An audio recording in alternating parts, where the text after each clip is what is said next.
Look, I'll tell you this much. If you're in a good relationship and you think it's good, hold on to it.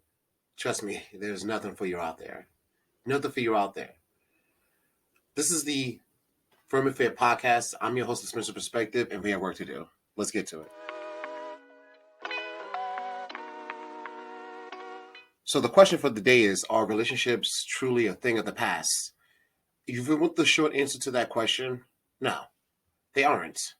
We have lots of relationships. More people are in relationships than people not in relationships in this day and age. But the path to a relationship is much different than it used to be. I'll tell you that much. So when it comes to, if you want to be in a relationship with someone, first off, you're going to have some expectations, basic expectations. You cannot have too high of an expectation. There are lots of things that come to two people want to be in a relationship, but you got to make sure it's for the right reasons and with the right type of person. So you have to understand that, there's a good fit. You have to make sure, because it's much easier in the beginning of a relationship. Things are exciting. They're new. They're beautiful. Um, you know, Flowers are brighter. Honey tastes sweeter. Things are good. And it's much easier to actually enjoy a relationship where things are good. But you have to understand, sooner or later, there's going to be arguments. Sooner or later, there are going to be disagreements. Sooner or later, there are going to be moments where you or your partner struggles, or you both struggle with each other at the same time. Are you going to be there? Are you even thinking about those type of moments? Because those are the moments that are going to show you the strength of your relationship. The strength of a relationship is usually seen in how the man and the woman usually tends to handle their disagreements. Do they have conversations with each other, show each other continuous respect? Are they yelling at each other, cursing, being disrespectful, taking things out on one another that they said to each other in confidence, being emotionally irresponsible, which is against the three pillars of being firm and fair in a relationship? You have to understand, did you have lots of simulations ran with you and this person where you're not succeeding, where things are not as good? Are you prepared for those tough conversations? Are you prepared to be uncomfortable? Are you prepared for either you or for your partner to cry, to be upset? Are you prepared for the bad times?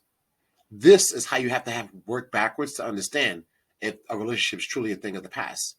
Understand that we've seen the highest number of relationships stay consistent in the previous generation, our mothers and fathers. And we're not going to act like those relationships were hunky-dory and rainbows and shit. Oh, they had their own fucking book of struggles that we never even be able to think of or even imagine. But they still stayed together. I'm not going to lie to you. A few years ago, I had a woman break up with me because she thought I dug in my nose, and I told her that I was scratching the itch.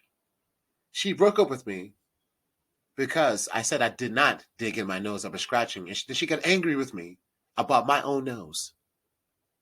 So you have to understand that a little situation like that made her blow up at me. Could you imagine if I would have stayed with that bro? It would have been no good. This is literally 2 weeks in. Already acting crazy. I'm scratching my nose. Why are you digging it? I'm not digging in it. I know what I saw. What? You gotta go, ma'am. Ma'am, please. So you gotta understand, like I said before, the three pillars of a firm and fair relationship is emotional responsibility. Be emotional responsible the whole time. Gratitude. What are you grateful for? Because there's so much to be grateful for, but not if you miss it. You got to be actively there the whole time, every second of the way with that person. And then self-awareness. Can you stand in that person's shoes? Can you feel what they're feeling based upon the situation? Are you going to be there for them and truly compassionate? There's still ever hope for relationships yet. But you got to be there, and you have to be emotionally responsible at the very least. That's how you're going to be able to maintain a relationship. You look like you're starting to do better. I'm definitely doing better. We all will. This is the Firm and Fair podcast, and I'm your host, The Spencer Perspective, and I'm out.